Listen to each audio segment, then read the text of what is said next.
So we have in Egyptian sources something that appears to be a name like Yahweh in the vicinity of Midian.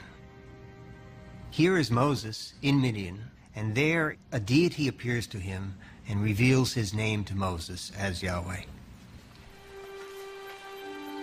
These tantalizing connections are leading biblical scholars to re-examine the Exodus story.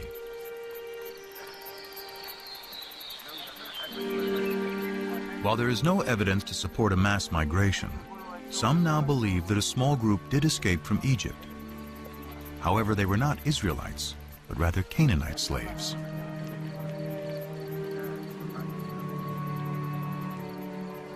On their journey back to Canaan, they pass through Midian, where they are inspired by stories of the Shasu's god, Yahu. There was probably a group of people who fled from Egypt and had some divine experience. It was probably a small group demographically, but it was important, at least in ideology.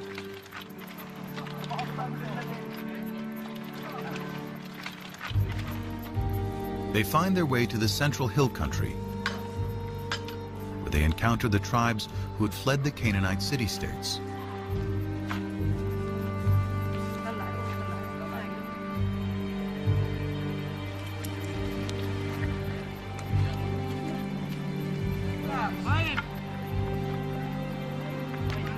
Their story of deliverance resonates in this emerging egalitarian society. The liberated slaves attribute their freedom to the God they met in Midian, who they now call Yahweh. They spread the word to the highlanders, who themselves perhaps had escaped from the tyranny of the Canaanite city-states. They spread the idea of a God who represented freedom, freedom for people to keep the fruits of their own labor. This was a message that was so powerful that it brought people together and gave them a new kind of identity. The identity of Israelites. They are a combination of disenfranchised Canaanites, runaway slaves from Egypt, and even nomads settling down. The Bible calls them a mixed multitude. According to the Hebrew Bible, early Israel was a motley crew, and we know that's the case now. But these people are bound together by a new vision. And I think the revolutionary spirit is probably there from the beginning. The chosen people may actually be people who chose to be free. Their story of escape, first told by word of mouth and poetry, helps forge a collective identity among the tribes.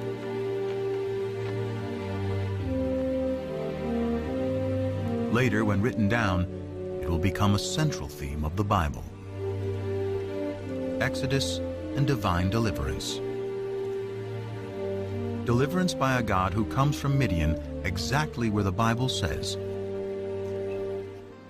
Adopted by the Israelites to represent their exodus from slavery to freedom.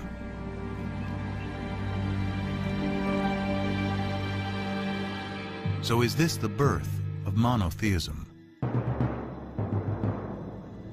The common understanding of what differentiated the ancient Israelites from their neighbors was that their neighbors worshipped many different gods and goddesses, and the Israelites worshipped only the one true God.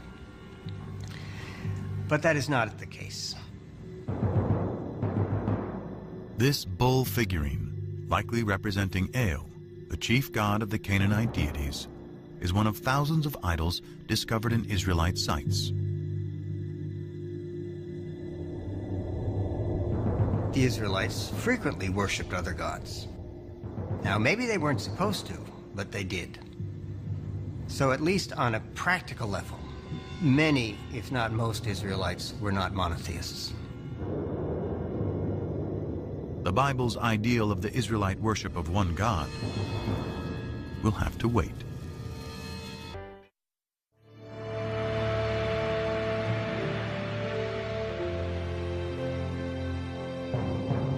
About 2 centuries pass after the Merneptah Stela places the Israelites in Canaan.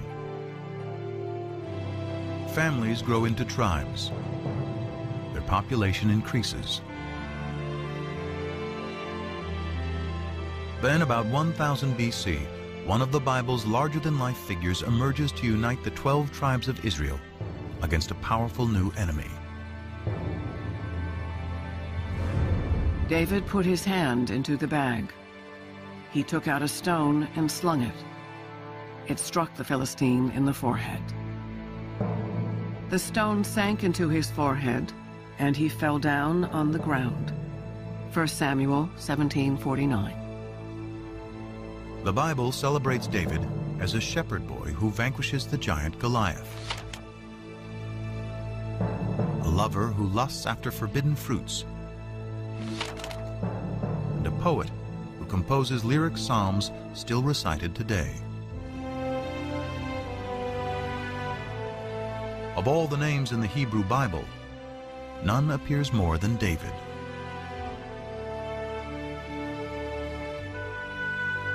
Scriptures say David creates a kingdom that stretches from Egypt to Mesopotamia. He makes Jerusalem his royal capital. And in a new covenant, Yahweh promises that he and his descendants will rule forever. David's son Solomon builds the temple where Yahweh, now the national God of Israel, will dwell for eternity. The kingdom of David and Solomon, one nation united under one God, according to the Bible. Now, some skeptics today have argued there was no such thing as a united monarchy. It's a later biblical construct, and particularly a construct of modern scholarship. In short, there was no David. As one of the biblical revisionists has said, David is no more historical than King Arthur. But then, in 1993, an amazing discovery literally shed new light on what the Bible calls ancient Israel's greatest king. Gila Cook was finishing up some survey work with an assistant at Tel Dan, a biblical site in the far north of Israel today. The excavation was headed by the eminent Israeli archaeologist Avraham Biran. It was near the end of the day, and Cook was getting her last measurements when she hears a yell from below. And it was Biran in his booming voice yelling, "Gila, let's go." And so I waved to him, hold it, and continued working. Okay. After being summoned by Biran a second time, Cook had her assistant load her up. And she started down the hill.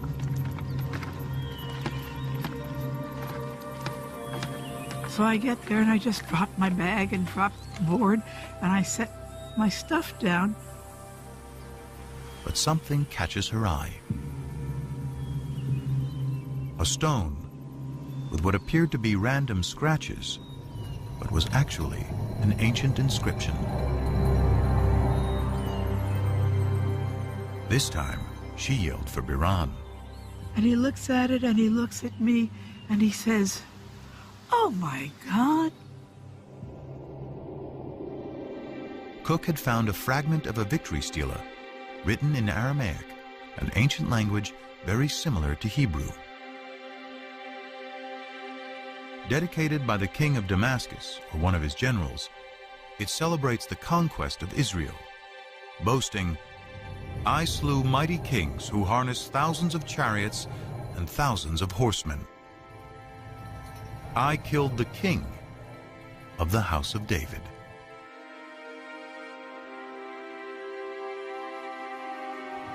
Those words, the house of David, make this a critical discovery. They are strong evidence that David really lived.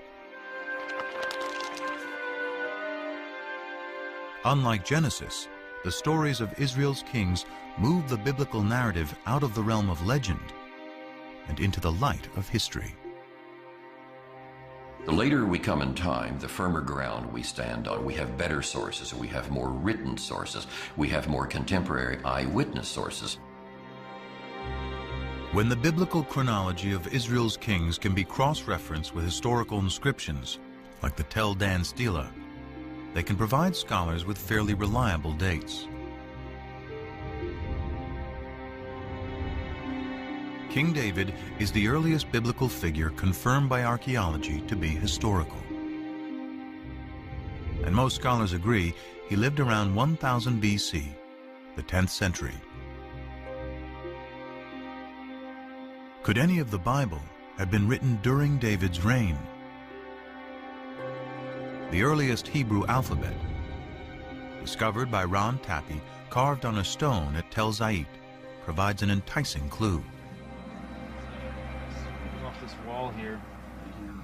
The stone was incised with this alphabet. The stone was then used to build the wall, and the structure itself suffered massive destruction by fire sometime near the end of the 10th century BCE. The find is even more significant because Tel Zait was a biblical backwater on the fringes of David's kingdom. Surely if there was a scribe that could write this alphabet that far away, way out in the boondocks at the extreme western boundary of the kingdom, surely if there was a scribe that could do that out there, there were scribes, much more sophisticated scribes, back in the capital.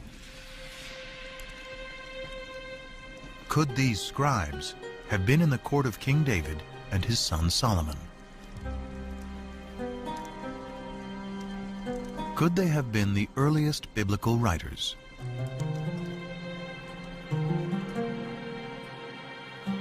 In the 18th century, German scholars uncovered a clue to who wrote the Bible, hidden in two different names for God. According to one account, Abraham knew God by his intimate personal name, conventionally pronounced Yahweh. Passages with the name Yahweh, which in German is spelled with a J, scholars refer to as J. But according to other accounts, Abraham knew God simply by the most common Hebrew word for God, which is Elohim. So the two different writers became known as E for Elohim and J for Yahweh. Most likely based on poetry and songs passed down for generations, they both write a version of Israel's distant past. The stories of Abraham in the Promised Land, Moses and the Exodus. The earliest of these sources is the one that is known as J, which many scholars dated to the 10th century BC, the time of David and Solomon. And because the backdrop for J's version of events is the area around Jerusalem, it's likely he lived there, perhaps in the royal courts of David and Solomon.